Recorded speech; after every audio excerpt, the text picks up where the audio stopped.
things I really love about Miles is just your authenticity, and really just also the openness and so many different points of views that you have this beautiful ability to, just exactly what my show is called.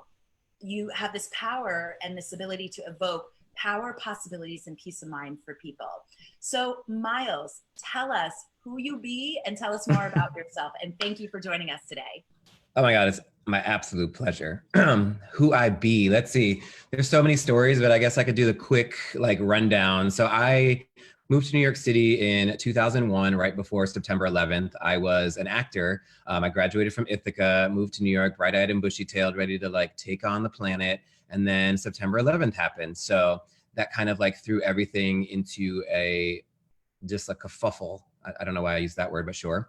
And it kind of made me feel like I needed to always be out of New York City. So I spent a lot of my career trying to get out of New York as an actor. I toured a lot. I toured with Rent, I toured with Miss Saigon, I worked for Disney. And I found myself for those next 10 years, trying to get out of New York while also trying to be on Broadway and do that thing. Fast forward through that career, when I was around 31 years old, I had kind of a little bit of a mental breakdown where I was like, I'm not doing enough for the world. Yes, art and theater and whatever you choose as your art medium is amazing, and it does touch and really grow humans. But I felt like I've always been a community person where I feel the best when I'm doing stuff with other people. And so I would always have the best time doing rehearsals when I was playing with the people in the show. When it was time to go onto the stage and open the show, I'd be like, okay, next, I'm bored, what's next? So it's just kind of, I started to feel that, but then I also was had all these agents and managers, and I had to be doing this thing. So there was a point where I had a mental breakdown where I was up for so many Broadway shows. I was crying every other week about what Broadway show I didn't get in the final round. And I started to see this pattern of being told no because of the way that I looked. My talent level was high, as I was told by most of the industry. But I kept hitting walls with the way that I looked. And that's not something that I could change. But I kept pushing through that and being I'm going to still do it because I'm talented and this is my passion, and you're going to follow your passion. So in the midst of that, I was also managing a restaurant on the Upper West Side, Alice's Teacup, which is also having a huge problem right now during this COVID experience because they're a small business. So if you don't know who Alice's Teacup is, please go look them up. And if you can donate to them, they are struggling like a lot of businesses right now. That is not a commercial. They have 3 of them currently. One is on the Upper West Side on 73rd and Columbus. The other is on the East Side, 64th and Lex, and they have a little pop-up one down in Brooklyn Heights. So I started managing there when I was about 25 on the side. They would let me work and leave and go do shows and come back. Anyway, fast forward, I always felt like I was having the best time when I was with groups of people. So I had an epiphany one day as an actor where I was like, I don't really want to do this anymore. It's not fun. I've kind of done everything I want except Broadway. And so I was really trying to hold on to that. But then I kind of let it go because I had a moment, and I ended up in the wellness industry because I was like, if I'm going to stop being an actor, then I don't want to work in restaurants on the side. So 2 of my friends were 2 of the first original Soul Cycle part-time employees, Louise Gassman and Emily Larger, who then both ended up being instructors as well later. They were hosts at my restaurant. They're always like, you should come take Soul Cycle. And I'm like, I ain't getting on no bike. No, thank you. So when I decided to... Now we're all craving that bike. I mean, my hips are not anymore. I can't. My hips are no, thank you. After 8 years of that. So anyway, basically I ended up getting a part-time job there, leaving the restaurant industry. And I'm going to fast forward through all the Soul Cycle stuff because I was there for 8 years. I just left last summer. It was time to part ways. But in my 8 years, I just helped grow communities, and I moved around to different locations and different cities to help grow that. And I found the huge community in that. And that's where I started to focus my attentions. And in the beginning of my Soul Cycle career, I was actually offered a Broadway show. So Julie and Elizabeth were like, you need to go do that. So they were like, it was just weird that I was in a place where everything was yes. Anything that I asked for or wanted, or the Amy Peck and the original people putting together Soul Cycle. Love Amy. Yeah, they saw me as a human, and I was like, that's not something I was seeing in the theater industry. It was very much no, no, no, no, no. So finally, when I walked away, they were like, here's a Broadway show. My friend was the music director, and he was like, I want to put you in this show. I had this role, and I was just starting this Hampton season at Soul Cycle. And that's usually like the craziest time of year. Like I went out to live in the Hamptons, and Julie and Elizabeth were like, you go do that Broadway show. And when you're done, you can come back here. So I was like, oh my God, the best of all the worlds. Cause I finally released and it came to me. But then there was an issue with the show where last minute they decided to change my role from an ensemble role to a swing role. And I was like, no, I don't want to do that. I had swung shows before. And at this time I was like, no. So basically they were like, well, the director, that's all we're offering now. And I'm like, you can't do that. I'm in a union. You can't like switch my role. And they're like, unfortunately, until producers sign contracts, they can change it as much as possible. So I felt powerless again after I was starting to get my power back. And I kind of had this choice to make where I was like, do I say yes to this because I feel like I have to do this, or do I say no? And it took me to this place of like really thinking about like, what are your intentions in this world? And I went to the first day rehearsal after going to my therapist and talking it through and all this stuff. And I sat in rehearsal and I was like, I don't want to be here because I'm not here on my own terms. I'm not going to call out the show it was or like the casting agency or all that stuff because we went back and forth. And I was like, I'm in a union, meow, meow, meow, meow. Anyway, so I took it. But I sat there and I was like, I don't want to be here. And that was when I learned the most important lesson that led me through my 30s and now into, I just turned 40, is that like, just because you think something is your dream doesn't mean it's actually that. You have to be able to look at it and think to yourself, is this actually it? Like I stood on the doorway of my dream, going to be on Broadway finally after all this hard work and like fighting through all these like things. And I was like, I'm supposed to leave because I'm supposed to tell this story of how you don't have to say yes just because everybody tells you you say yes. And it started inspiring all of my actor friends to be like, how did you quit a Broadway show when you've never been on Broadway before? I was like, because I realized the job was getting the gig. Like I can get a Broadway show. And then I was like, but I took my power back and was like, no, thank you. You're not going to treat me like this because I won't accept that. And so that kind of sent me on this trajectory of like, what will I accept? And I kind of worked through that over the next couple of years. And it was also looped into the idea of diversity and inclusion, because if you don't know the performing world, it is very institutionally, I mean, not intentional, but sometimes intentional racism. It happens so much. If you look at every show on Broadway, specifically, if we talk about Broadway, it's mostly white people with some dashes of color. And so I started to really see that. And I am mixed race. Like my mom is a white woman from Romania whose parents were in the Holocaust. And my dad is a Black man from South Bronx who grew up in New York City during the civil rights movement. So like I never really thought about that until I actually started to see my color. And I believe you're also mixed race as well, right? It's like a thing that people are like, no, you're mixed race is easier. It's like, actually, there's not a space really for mixed race people. And it's interesting. There's a new TV show that's called Mixedish on right now. And she's Wait, around our age.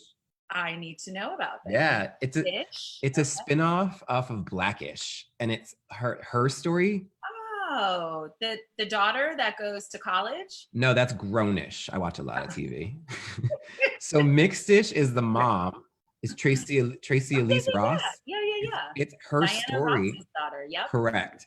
And she's mixed race. And it's a story about growing up mixed race in the 80s and early 90s. And I'm like, that's when we grew up, Tiffany. Like, so it's like she calls out all these things. I mean, I'm going all over the place, but I know, but I'm here for it. Yeah. I'm totally here for it.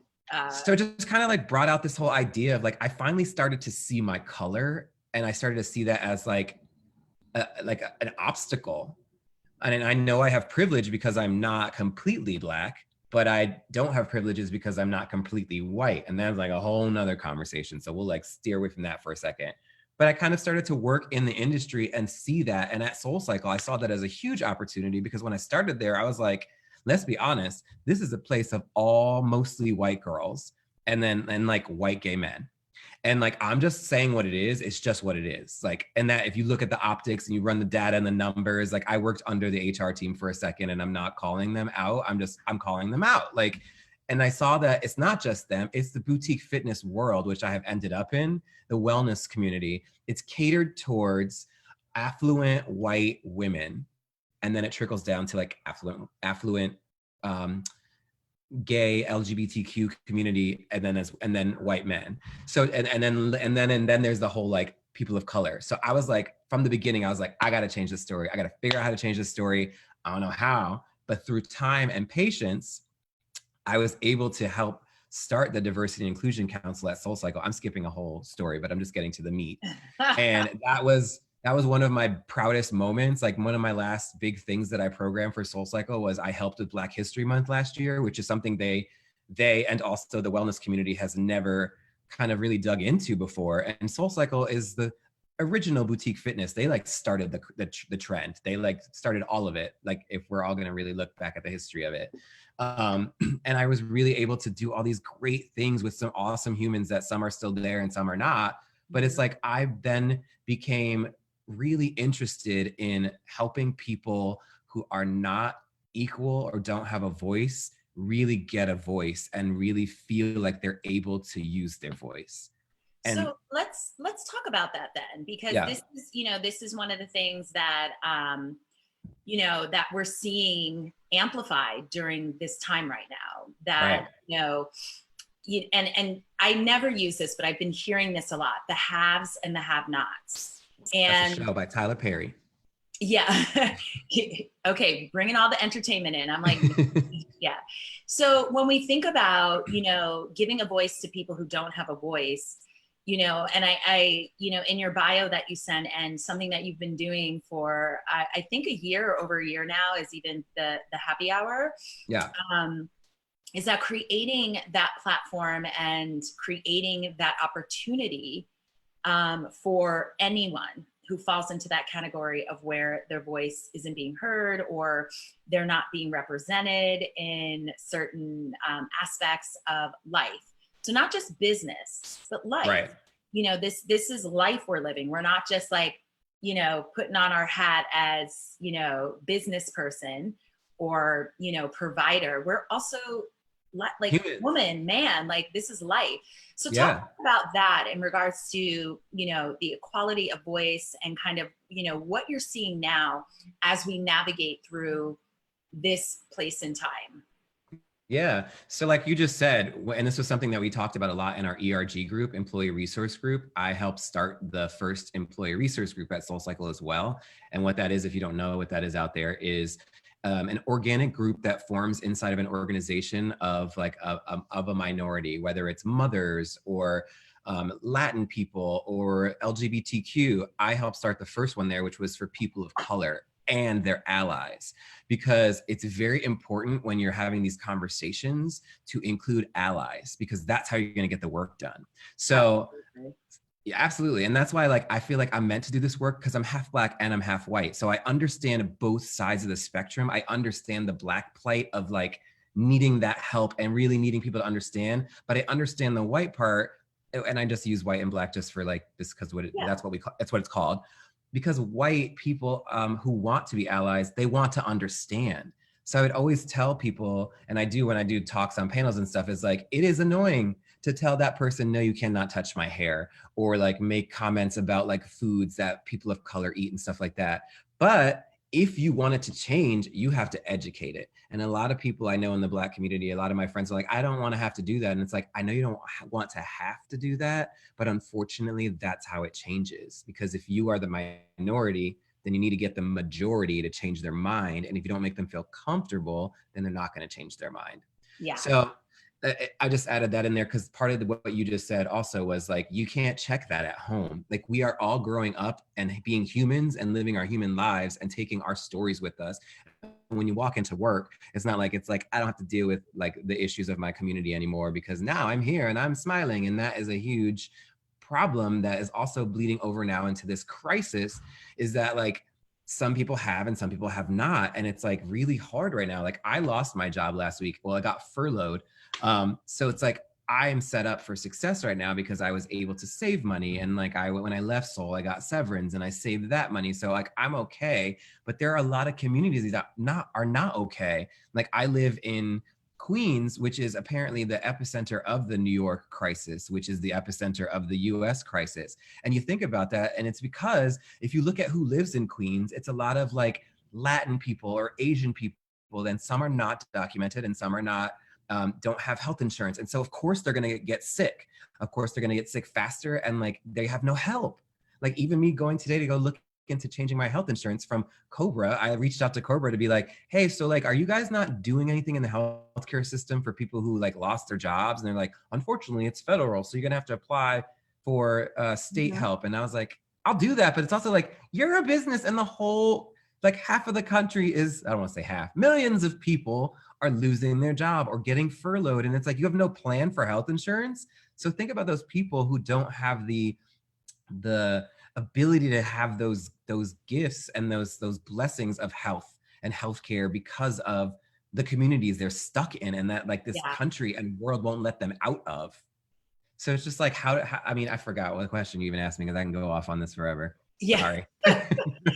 Listen, everyone who's watching right now live, I told you, Miles is very authentic. He keeps it real. And that's one of the beautiful things that a lot of people are looking for right now, the unfiltered talk, the real talk, and just being okay with it, not apologizing for it, just letting it loose. And sometimes, we get to turn sharp corners because that's what we're in right now. We're turning a sharp corner. Nothing that we haven't all dealt with before. It's just coming in a different package this time. For sure. Miles and I were talking last week about, we both were in New York during 9/11, like in New York. So this isn't anything new. And the reason that, Just different.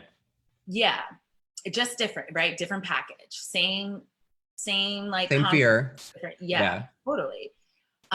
So the reason, one of the reasons I wanted to bring you on today was the idea of, the inequality already exists from it's just systematic, and it's just time after time, it just already exists.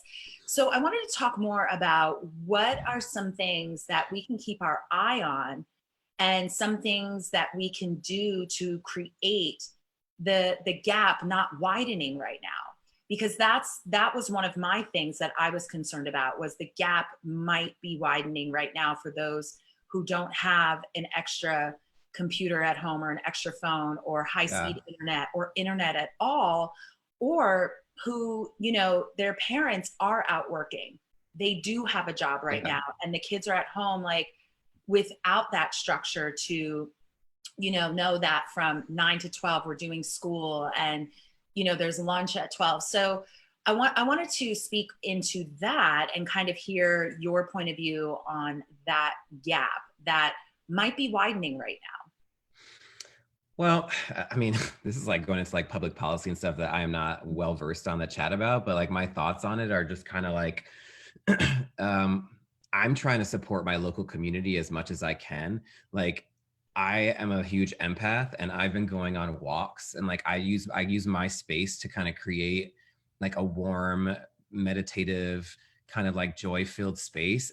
And I've been walking outside recently, and I live in Woodside, Queens, and just like walking down the street and seeing all these businesses just closed, like, and just like they wrote handwritten letters that look like they were written so fast just to get out of there. And it's just like closed, closed, closed, closed. I live in an area where it's all about community-based business. So what I'm trying to do, and I've like encouraged people through Instagram and Insta story, is like I try to support a local business every day.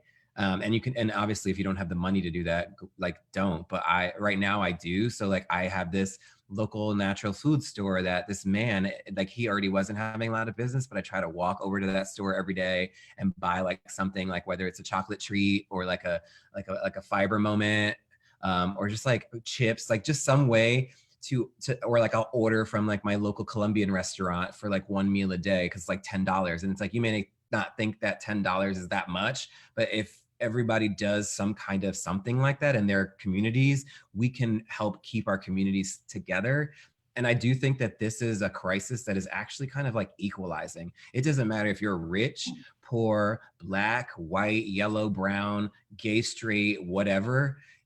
Everyone is being affected by this, which is why I'm actually not as terrified as I would be like during like as I was during like a 9/11. I'm also a lot older. That was 20 years ago. Mhm. And I've seen a lot of things since then that have been like, we got through that, right? And we're going to get through it again. But we do need to support our communities. And the way that I get through that is like, I'm a very spiritual person. I don't know if we're going into those kind of like practices or Yeah, conversations later, but absolutely.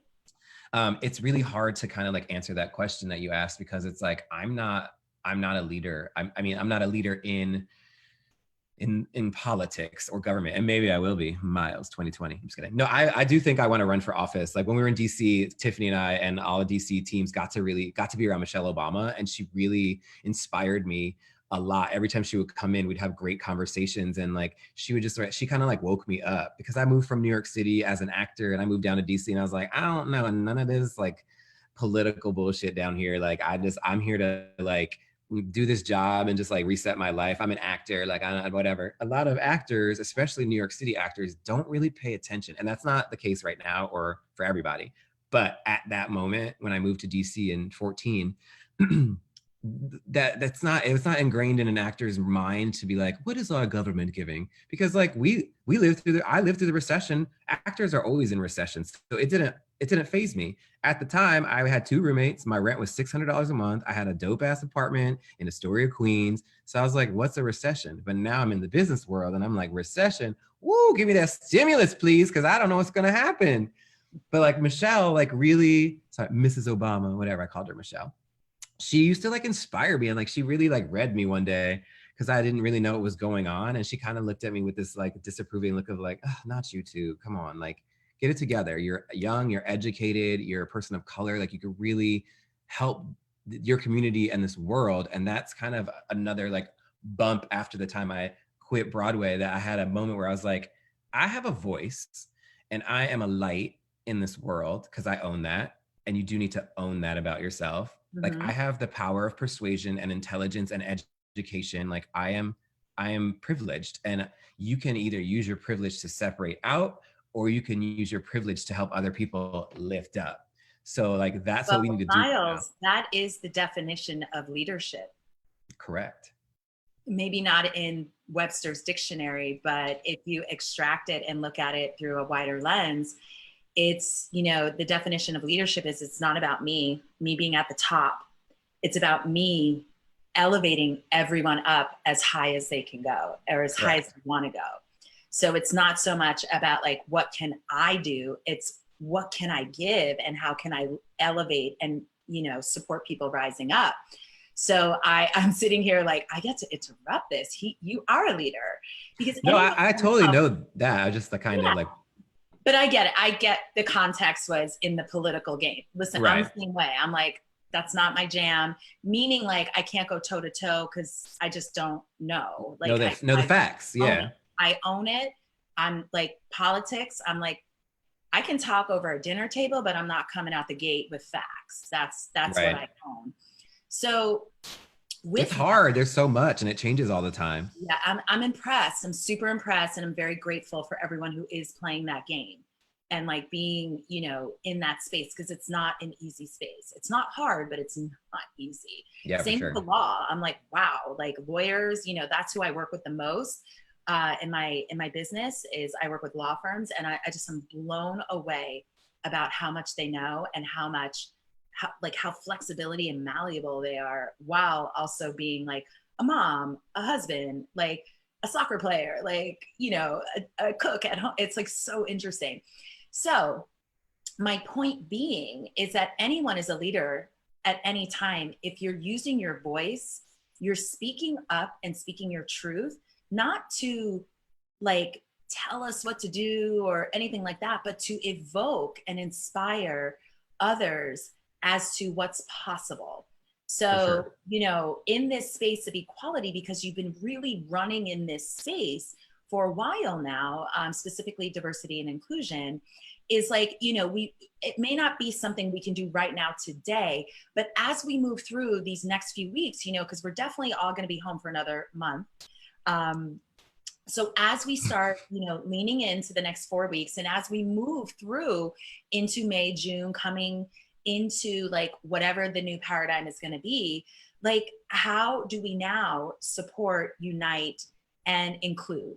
Yeah, and that's what I think this is. I'm taking this as yes, there's a lot of bad going on right now, but I'm taking this as like a really spiritual gift. Like I live alone right now. Well, I've lived alone for a while, but I'm living alone during this crisis. And I almost went down to DC a couple of times where my brother lives, and him and his wife have a house outside of DC in Maryland. And I tried to get there like 4 times, but it kept falling through. And I had this like moment inside. I like to say moment, by the way, moment. There, I had this moment where I was like, my spirit, I try to be very in tune with like my spirit. And it was like, you need to sit still. Cause like this is when in life have you ever had the opportunity to just not have to do anything? Like I don't have a job right now. I have to apply for unemployment, but like I get the time and space to really look at the life that I chose. And that's why I think this is also a gift for some people who have the privilege to take that as a gift. If you get to stay home, you get to, I've kind of been like, look at my life. I'm 40. What have I done up to now? Who are the people in my life? What is my community? Did I choose right? Did I choose wrong? Where can I, and I look back and I'm like, I chose so right.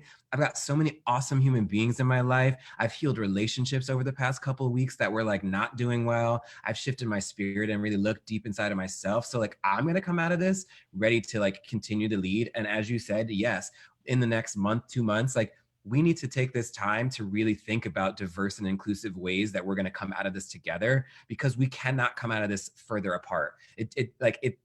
The universe, God, Mother Nature, whatever you call it, is doing this for a reason. And so whatever that reason is for you, for me, it's like the world was not listening.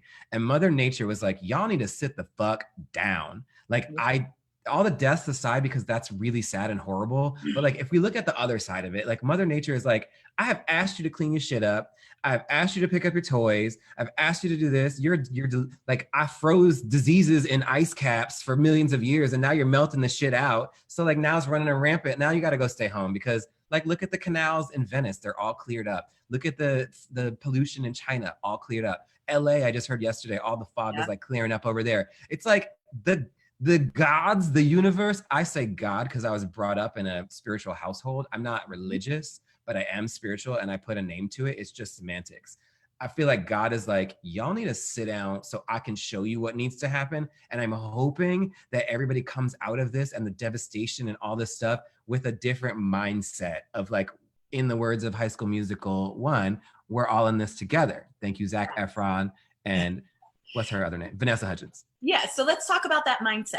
And Yeah. for those of you that are watching and have been watching last week, are you noticing a theme that, almost say again, Miles? Mindset. Yeah. Well, the theme is like, this is such a beautiful time to take a look at your life.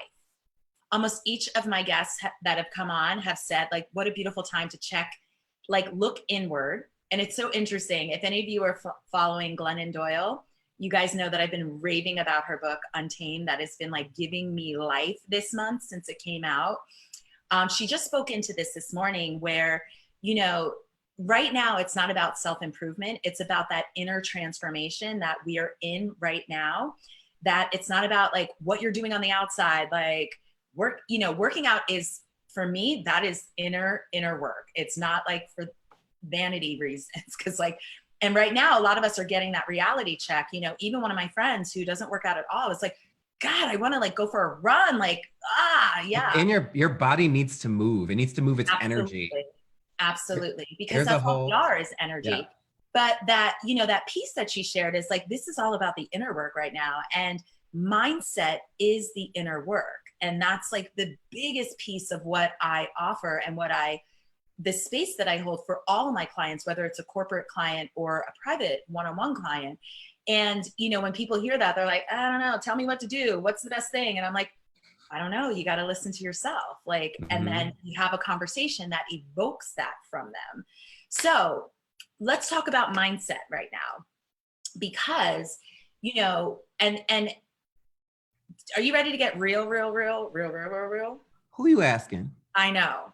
Because are y'all ready to get real? Yeah. So audience, this is going to get a little sensitive, and just know that like Miles and I, we both work in this space, and these are things that rarely get talked about in public, yet these are the things that when you work in diversity and inclusion, when you work around race and sexuality and disability and all that stuff, they get to be said, because the more we don't talk about it, Ooh. the more it exacerbates and divides us. And the work we are in is in inclusion. So one of the things that has really bummed me out, for lack of a better word, is the fact, or the way that people, Asian Americans or just Asians, are being treated right now. Yeah. That because of certain conversations by certain people have used certain ways to describe what's going on, that now Asians are being treated in a way that just reminds me of how we, we people of color, which, Asians are people of color, have been treated historically. So to say, these things like I'm not racist or I'm not this, I'm not that, it's that to look at the mindset in a different lens right now. It's coming in a different package. I can't remember who it was, but there was a tweet that went out that an Asian man, a well-known one, I just can't remember his name for some reason, was at the grocery store, and a woman just like took her mask off and told him to go fuck himself, because him and his people started all this. And that was just like how I felt when the whole wall building thing and telling people who were of Latin descent to go back and we're going to build a wall around you. And, how people from the Middle East were, told terrorists go back to where you're from, and just all this stuff. And that is the divide that does not work. It does not work. So I want to hear your point of view on that divide, because as much as, the talk is like, we're all coming together, we're all one, we're all in this together, there's still some activity out there that shows us differently. For sure, because people, when they're scared, they want to blame it on something. Mm-hmm. And so when we have an administration, and I'll say it, Trump, who's like calling it the China disease, it's like, it's not the China disease. Like everyone's getting it. So yes, it might have originated there, but we've originated so many other things. Like it's like, no idea if it originated. That's where they started. That's where it started to be. Yeah. Anywhere. So. Exactly. And anyone can have it, and anyone could have already had it. Like I live in New York City, where most of New York City was sick in January. Like I was sick for 3 weeks. So like maybe I already had it, but we don't have testing to test to see if we did have it or do have it. It's just like when people get scared, and this is like kind of the basis of racism. I'm not going to make that up because that sounds like I'm making it up, but the basis of racism is fear. It happens every generation. Like I said, I'm half Jewish. Like my grandparents were in the Holocaust. It's like we did this to Asian Americans during World War II, where we put them in camps in California. It's like we need to stop repeating our past, but when people are scared, they want to choose somebody to blame things on. And right now, like Asians, like, because like when it first started, Chinatown in New York City, like was shut down. People stopped going to like Asian restaurants. I have a friend who was even like works in the DC like global health community, who was like, I'm trying to stay, like he made a comment where he was like, I'm going to stay away from like Asian restaurants and stuff. And I was like, dude, that's like racist. Like that's microaggressions, but it's also like real aggressions. Like he was like, what do you mean? It's from there. I was like, no, like you have to. And that's that unconscious bias piece that people. Correct. It's like, or very conscious. I'm not racist. And it's like, no, you most likely aren't, but that's an unconscious bias that you're holding on to that created a decision, whether you understand the core or your values around that decision or not. Am I coming at that decision from fear or from facts, or just saying like, that's my values? I no longer am interested in Asian food. And it's also like, your intention is not to be racist, but like you're being racist, and you need to be open to the idea, to have a conversation that like, this is a racist comment. And I don't even know where this conversation is going. It could go anywhere. It hurts. It hurts to see people attack a certain group of people that have nothing to do with it. They're Americans. They're here in America. How are you going to pull your mask down and say some shit like that to somebody in a store? Also, who do you think you are to pull your mask down and say, I would slap? I'm just kidding. I wouldn't slap. But like, it's like, I would curse them out. I love to curse a person. Verbally. But it's like, but when you have leadership, and this goes from the leadership of countries, but it also goes to the leadership of your home. It goes to leadership of your business. And like some businesses, people at the top, they feel that way, and it trickles down in their decisions and whatever they create their structure to be. And that's why D&I has got to come from the top. It cannot come from the bottom. And that's always a struggle in a lot of businesses, where it's like the people want it, but like nothing's going to change unless the leadership emotes that and says that and changes that. And it's Absolutely. like, yeah, I mean, And you not could go in just so many not just directions. in the workplace, but like you said, like in your community, in your church, In your home. in your like wherever you congregate, at the gym, at the club, like whatever that is. Correct. Because, you know, I don't know, have you seen that video of Bonnie last week? Who's Bonnie? Oh man, this is so up your alley. This woman, I believe, I don't know where she was exactly or where she lives exactly, but this woman was at the grocery store. She is a 74-year-old white woman, and she was standing in line, and there was a woman that was standing too close to her. So she backed up, and the woman flipped out on her and was like, "Oh, so you too, you believe in this hoax?" And Bonnie, her name is, it's all over Twitter. I'll send it to you. But she went on to say that, yeah, I do. And I'm keeping distant. And, you know, her daughter is a nurse. And that Bonnie said is doing the talking. Bonnie is the woman who's telling the story. Bonnie was at the Got store. it. There was a woman that was too close to her. Bonnie backed up. The Correct. other woman turned to her and said, "Oh, you too? You believe in this hoax?" And Yes, she was yes, like, ma'am. "Yeah, well, she said, I believe in social distancing." She didn't even validate the hoax part, which I was like, okay, Bonnie. Right, Bonnie. Because that's also a form of leadership. We don't engage in the nonsense. We don't throw sass back to sass. We elevate and I know, trust me. I struggle there because sometimes I'm like, you What's come for that? me. I said I struggle there because sometimes I'm like, I mean, if I'm not at work, if I'm in real life, I'm like, I'm about like, you don't get to talk to me any way you want to. So I have a sass checking Yeah. moment that I always have to I've remind myself. unpacked a lot, not all of it. I've unpacked a lot of my sass because I realized the sass didn't really get me anywhere. It was just inflaming. And what it didn't create was inclusion. It didn't create an understanding. It created a bigger divide. And then it stressed me out. Because I don't know about you, but when I get sassy, my heart starts beating. I get hot. A burn. I get like, and that, why even go down the sassy route? So anyway, fast forward, Bonnie, you know, said all this, but then she walked out into her car and got sassy. She didn't get sassy with the woman. She came out into her car and did a sassy, because she was like, little did that woman know, I'm from the south side of Chicago, and he's lucky I didn't tap her on the shoulder and ask her to come outside. And I was like, okay, Bonnie. Thank you, Bonnie. And like, you know, and it was comic relief, and it was like, you know, it added to that divide. So let's, you know, we talked about a little bit about the Asian experience, but now it's like the people who believe it's a hoax, and then the rest of us who are just like, we're keeping it real, like to like follow what's going on. And, you know, you saw in the news yesterday how those people in the church in Florida all went to church yesterday. It's probably over 100 of them. I did not see that. Yeah. So, and I'm like, dang, that church actually, it's like a whole production. They got like a 10-piece band going on, and like, you know, and the stream was for 3.5 hours. So they were all there for that long. And so I want to just interject here because I grew up in religion and church, and like, this is one of the issues. It's like a lot of, I don't want to say all Christians, but there's this thing in the Christian faith. It's like, God will take care of me. Like, I'm gonna go on with my life. Like, cause like, for instance, my brother had a birthday party for my like nephew the other week. And I was like, oh, what are you doing? There's some people in that room that are like older than certain ages. Like, kids are like kind of like outbreak monkeys right now. Like, they may not have it. Like, I was like, outbreak monkey.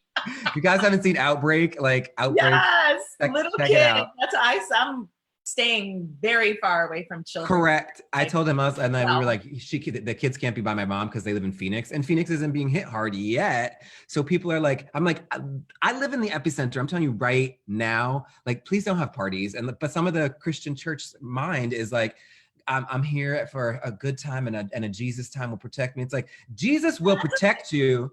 You need to listen. Jesus also said, listen to the rules, basically. I mean, I'm Yeah. paraphrasing, but Yeah, like, and I think that isn't that a beautiful way though to like be in general, like Jesus has me, God. I think that's a beautiful way to be. correct. But there also gets to be an and at the end of that sentence, or at the end of that Correct. way I'm going to operate. Like, yes, Jesus has me, and I And he also, educates me. yeah, just I also get to be a part of what's going on right now. And and we could go on and on and on about that, but like I just want to make sure we're not taking anything away from that mindset around like, whatever he's saying, or he's always been there for me. I actually love that. I think it's Same. beautiful.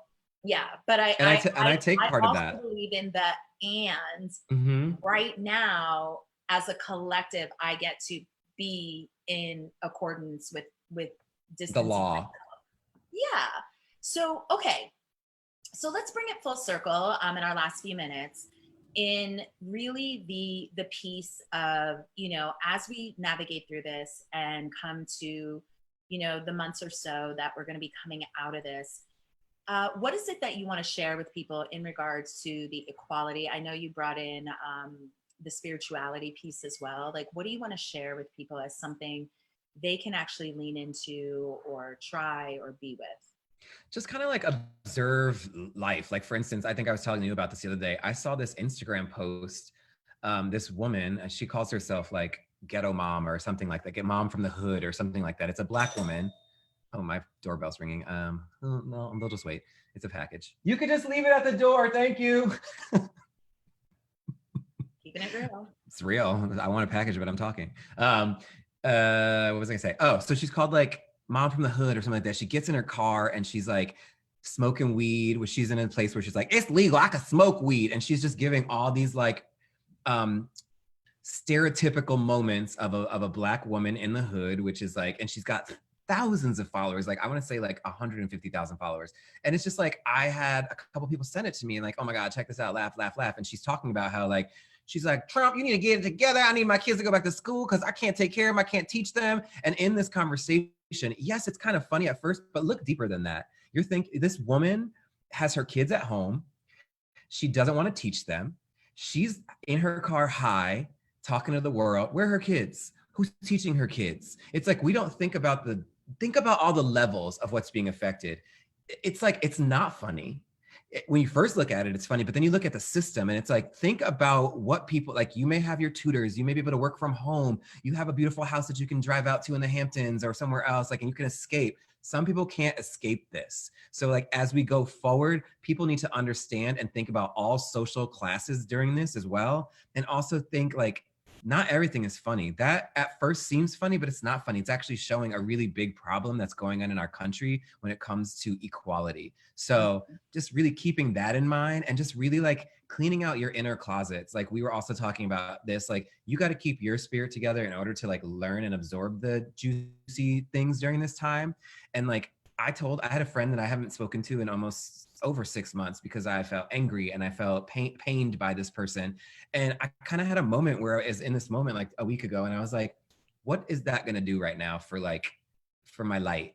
Like this is a time where all the people who have a light need to shine it and need to like be bright and like really stand up and help others with their energy and their words. And I was like, so I reached out to this person. I was like, listen, I was very angry at you and you really hurt me, but like I need to move past that so that I can move that energy out of the way of like anger and pain, because I try to delete you from my life in anger and pain, and that never works. It always comes back. You got to really look at stuff and really like clean it out so that it can actually move forward. And when I did that, I felt this like release that like I thought I released it, but like once you release it, then you forgive and then you move on. So like forgiveness and just like paying attention to other people's stories, because it's not just about your story, it's about all of our stories. Yeah.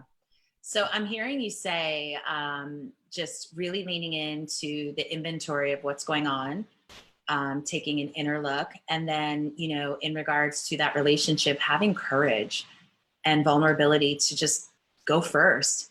Yeah. Hey, I know we haven't talked in 6 months and I was angry. So owning it, not blaming, and just going in there. And, I finished my PhD last year, and that was one of the pieces was Oh, I'm sorry, big, Dr. Tiffany. No, I'm not taking that title because Yeah. my last name and the title don't go together. Kidding. Okay. Dr. Hauser. Oh my God. Kidding. So, the big piece that, I really took a look at was self-acceptance. And when we take that journey of self-acceptance, it creates self-intimacy. And when we're able to be intimate and accept all parts of who we are, all parts, not just the shiny, like amazing, like accomplished parts, but all parts, that Yeah. we're able to lean in and accept others for exactly who they are. They don't need to change. They don't need to get on your page. They don't need anything.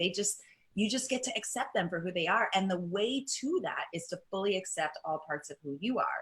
So that's what I'm hearing at that point. You just owned it, and you own the higher purpose of, I get to heal this relationship. I don't get to go out of this life like because we got mad at each other 6 months ago. It's not worth it. No, that's the higher piece. And now, like where we are, even before coronavirus, it's like, imagine if people were that way, where they accepted themselves, to just accept people for where they are, not poo poo on people because they're this or that, or up or down, or, light or dark, left or right, any of that. You're just like, cool, I'm left and I'm dark. And okay, tell me more. I want to learn more Yeah. about it. I just want to learn more about it. I want to meet you where you are. And that to me sounds like, the experience that you had with your friend. Like, this is what I was feeling and what I was experiencing. And I now want to move past it and just start again, new moment.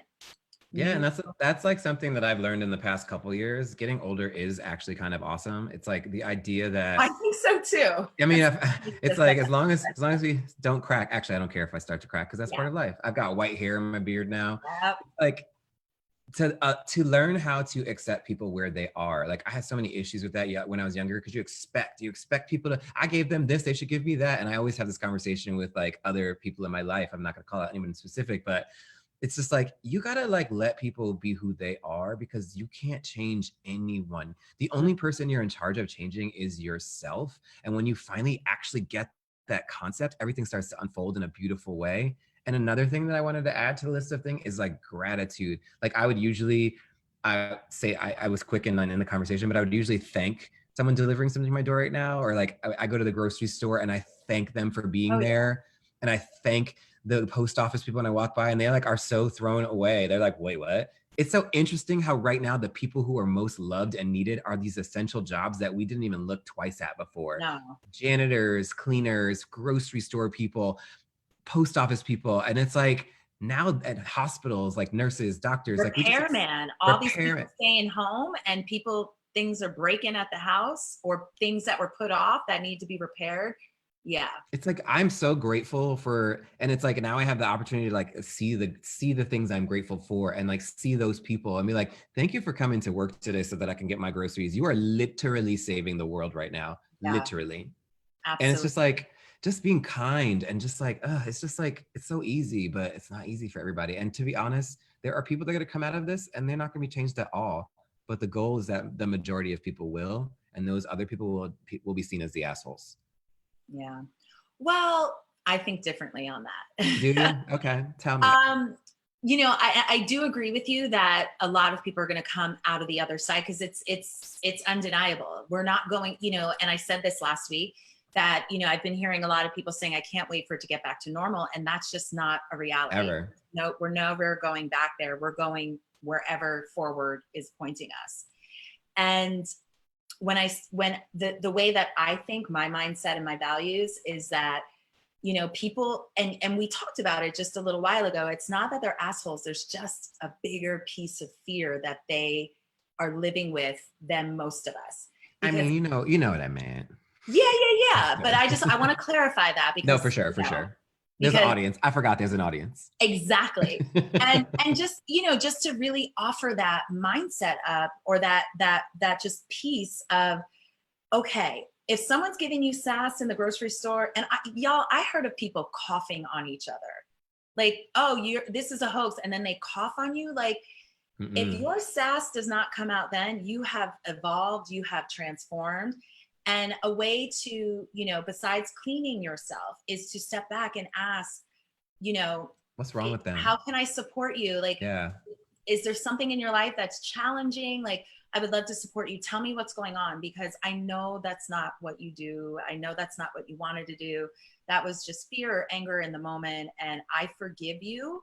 And and if you're a religious folk, like, I pray for you, like, but without the sass. And that's the leadership piece, I without the sass. mean, I mean, Because you can yes, but say if you, that condescendingly, or, to patronize correct. someone. But if you say it from your heart and truly mean it, and it takes that leadership piece, that emotional intelligence piece, to lean in and not beat the crap out of someone who just coughed in your face in March of 2020. So did you have something to piggyback on? No, I was just gonna be sassy and say like I totally agree with you, and 99% of the time, yes. But if someone coughed on me right now on purpose in my face during COVID, there would be a problem. Yeah. I got to be honest. I'm just being authentic. Get real. Cool. I take that high road most of the time, but like that example right there, there would Yeah. be it would be very hard. It would be a very hard moment for me, a moment where I'd have to Yeah. really, ooh, I'd have to dig. Well, and I just saw a video on Now Hear This, where Hmm. there was a gentleman going around, like, licking elevator Mm-mm. buttons in his condo building. Like, I'm like, great. Well, that person's not well. Like that's when Yeah. you understand like that person's not well and remove yourself. Like I rode the train 2 weeks ago today because I had to go close down my business that I was Mm-hmm. working at because I'm the general manager. Mm-hmm. I keep saying was, but I guess I still am. I'm just furloughed. Mm-hmm. Who knows? But I had to get on the train and I was just like, you see all of the sick people out here now that are just like taking control of the space, which is it's heartbreaking. And the way that people look at them, it's just like if you don't have a dollar, you don't have to be rude. Just be like, no, thank you.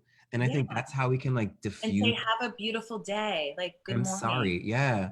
Oh, that's such an interesting point, because, my friend and I, we did a workout down at the mall, and we were walking back up to the Whole Foods on P Street. And once we got to 14th, it got a little, like, eye opening, like, by Mm-hmm. Franklin Park, and as we're getting up to Thomas Circle.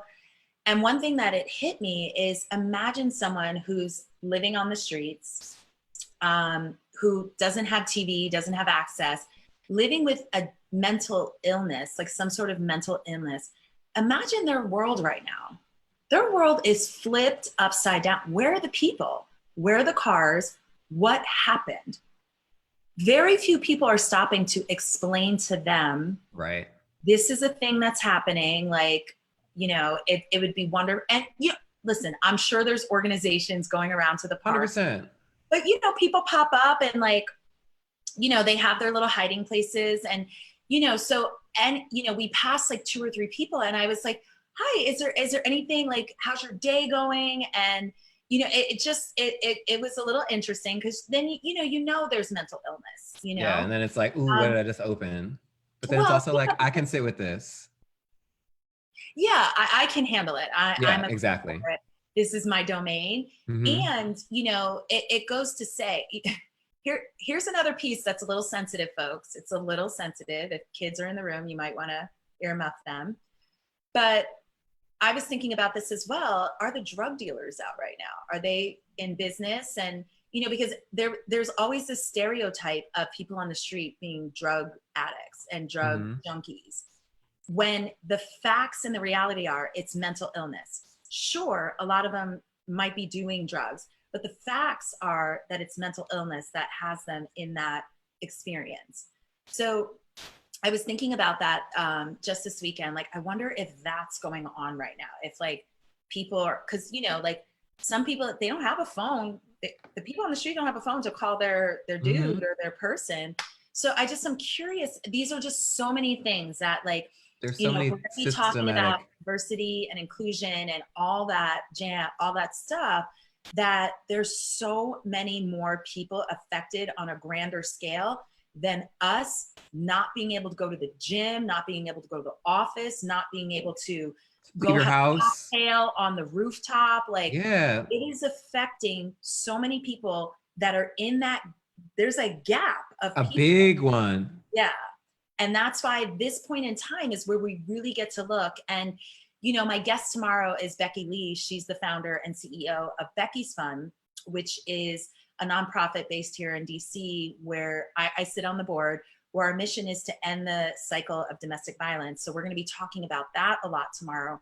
And just, you know, one of the things we talked about in our board meeting earlier this month is, you know, what does this mean for fundraising right now and for supporting, you know, our initiatives and things like that, and just having that conversation, getting real about, are people donating right now? And I loved what you brought just to your local community, going and buying food and like buying a bag of chicken. That's a donation. And this, even when it's not COVID and coronavirus, that's a donation. You're supporting that person's business no matter what. So just thinking about these things on a bigger level, that all of these, you know, other types of philanthropy work that go on, maybe it's time to diversify your donation portfolio. Yeah, And that's a really good look idea. at who's being super affected right now, where the gap is getting way too big, where it may swallow them right now. Because the conversation we're going to have tomorrow with Becky is going to be very sensitive and deep as well. Because, you know, for those of you who this hasn't come up for you yet, there's a lot of people at home that home is not the safest place right now. Correct. And so we're going to be diving deep into that, not only diving into it, but talking about resources and ways to support people in your neighborhoods, people in your life, and for people who might be dealing with that, how to safely let other people know what's going on right now. So Miles, thank you so much for the conversation today. Anything you want to share in closing? We got about 1 more minute before IG kicks us off. No, just kind of a reminder to everybody to just like take care of yourself mentally. Like a lot of people are doing these online workouts and stuff too. Do your mental workouts as well. Like I have a lot of friends that are doing teaching meditations, sound meditations, breath work. Like make sure that you're paying attention to your spirit during this time, because this is an opportunity to do that for yourself, and be grateful for if you're in a safe space. It's like, that's what keeps my brain from going crazy right now. It's like, I'm in a safe space. I have a home. I have funds right now. I have heat because it gets cold here sometimes, and a safe, warm apartment and a place to be. Yeah, it sucks to be by yourself and alone, or like it's trapped, but be grateful for what you do have. Beautiful. Miles, thank you so much for your time and all My of pleasure. your realness and juiciness. I love you. I definitely want to have you back on again as well. Everyone who's watching live, have an awesome day. Be kind to yourself, be kind to others. And I'll be back tomorrow with Becky Lee, the CEO and founder of Becky's Fund. I love you guys. Have a beautiful Awesome. day. Bye, everyone.